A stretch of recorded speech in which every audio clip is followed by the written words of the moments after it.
artigo científico com tema Ensino, Ciência e Inovação, uma revisão histórica.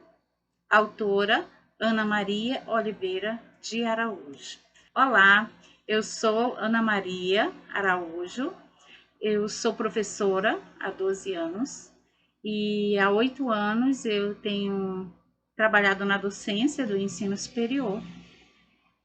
Tenho experiência tanto em aulas presenciais quanto à distância. Também tenho experiência na gestão universitária. E atualmente eu sou mestranda do mestrado de ensino tecnológico do programa de pós-graduação e ensino tecnológico PPGET, do Instituto Federal de Educação e Ciência e Tecnologia do Amazonas, IFAM. A motivação para eu participar do 7º CETA é exatamente compartilhar os conhecimentos adquiridos na pesquisa que foi desenvolvida na disciplina de História da Ciência, que foi cursada no mestrado. E essa pesquisa ela resultou neste artigo científico que vou compartilhar com vocês. Na história da humanidade, o ensino ele foi transmitido de forma assistemática. E a autora Haidt, ela fala que essa forma de transmissão do conhecimento, do ensino, era feito por meio da oralidade. Em sua maioria, era feito pela oralidade. E também era feito por reprodução da prática do fazer, né? O ensinar a prática do fazer.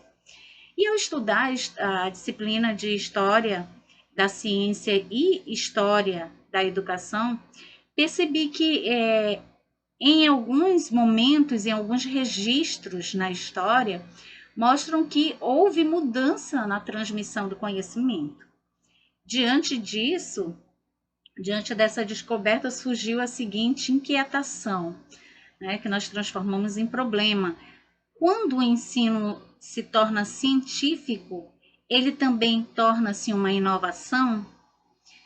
E, diante disso, nós estabelecemos o seguinte objetivo: desvelar na história da educação o contexto no qual o ensino passa a ser científico e inovador, como também identificar as inovações presentes no ensino científico e suas contribuições para a educação. A metodologia que utilizamos foi a revisão bibliográfica. Educação e ciência. A partir de quando o ensino se torna científico?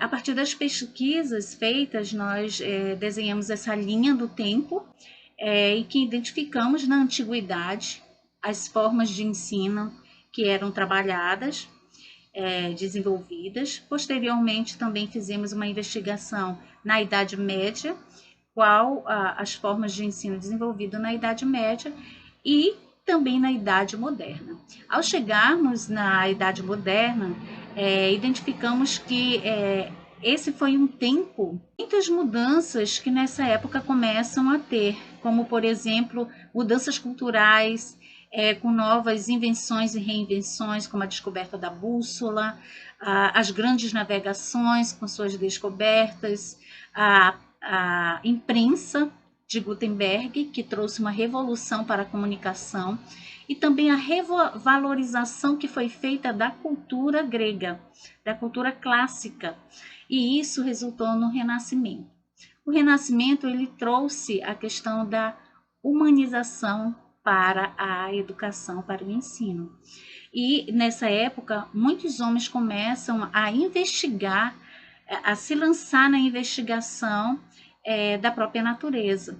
E aí surge o desenvolvimento de novos estudos em diversos campos, como nas artes, na matemática, na física, na astronomia, na medicina, na biologia e também no ensino.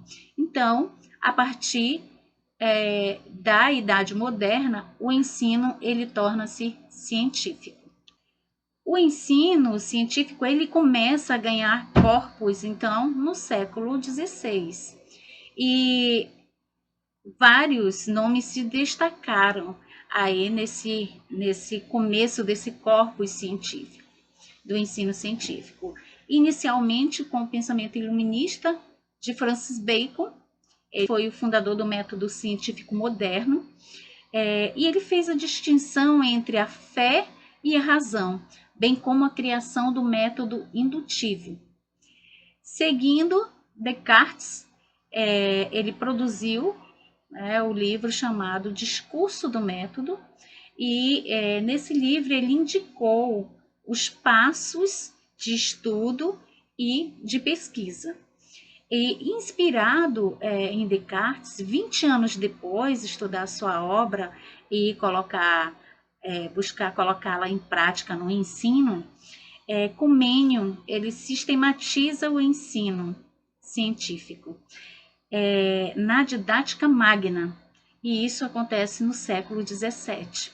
Então, foi aí que começou o ensino a tornar-se científico a partir da didática magna de Comênio. Científico foi identificado que o ensino científico ele traz inovações, e as inovações elas podem ser sustentadas ou disruptivas. E essas inovações, para Christensen, Horne e Staker, eles dizem que existem dois tipos de inovações, e a inovação sustentada ela ocorre quando as organizações líderes ou inovadoras criam melhores produtos ou serviços. E essa inovação sustentada ela alcança um grupo pequeno de pessoas, um grupo menor. A inovação disruptiva são inovações que melhoram a performance dos produtos. E essa inovação disruptiva ela alcança um número maior de pessoas. Vamos ver como ele acontece no ensino. A inovação sustentada ela está presente no ensino científico. Isso aconteceu quando Comênio desenvolve a didática magna e nela ele agrega melhorias no serviço. Que melhorias são essas? São técnicas, são orientações para o professor de como melhorar a qualidade desse ensino, de como organizar sua turma, organizar as séries, organizar conteúdo. Então, isso trouxe uma instrumentalização para o ensino, melhorando a qualidade do ensino. Quanto no produto, que é a aprendizagem e educação da sociedade. Então, a inovação sustentada no ensino trouxe melhorias tanto na questão do ensino quanto na questão da aprendizagem. Nos Estados Unidos, houve a necessidade, por causa do crescimento industrial, houve uma necessidade de mão de obra mais qualificada. E com isso, necessitava que a maioria da população tivesse acesso à escola para essa qualificação. Então, juntou-se um grupo de professores e eles trabalharam, organizaram dentro trazendo para a educação o método industrial, o método de organização industrial. E aí nós vamos ter o surgimento das escolas atuais, que não oferece melhor produto, porque já tinha essa sistematização de ensino desde Comênios e continua sendo usado, e também de ensinar os conteúdos na forma de examinar os estudantes. Ainda continua o mesmo.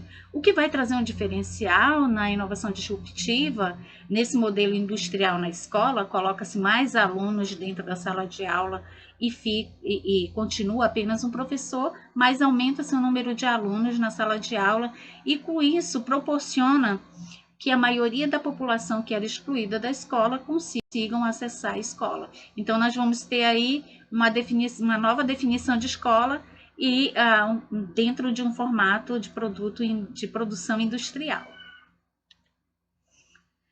Esta pesquisa ela apresentou contribuições para a academia, no sentido de reconhecer o ensino como uma ciência que é constituída ao longo do tempo, mas que também essa ciência ela faz parte da nossa história pessoal e também da história da construção de toda uma sociedade.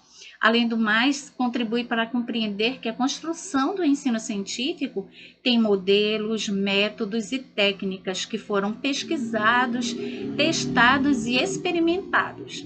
Diante disso, o ensino científico é essencial para produzir novas inovações disruptivas e transformar as formas de ensinar e de aprender ao longo do tempo. O contato é esse e-mail. E meus agradecimentos, muito obrigada ao IFAM, ao PPJET e ao Sétimo SETA.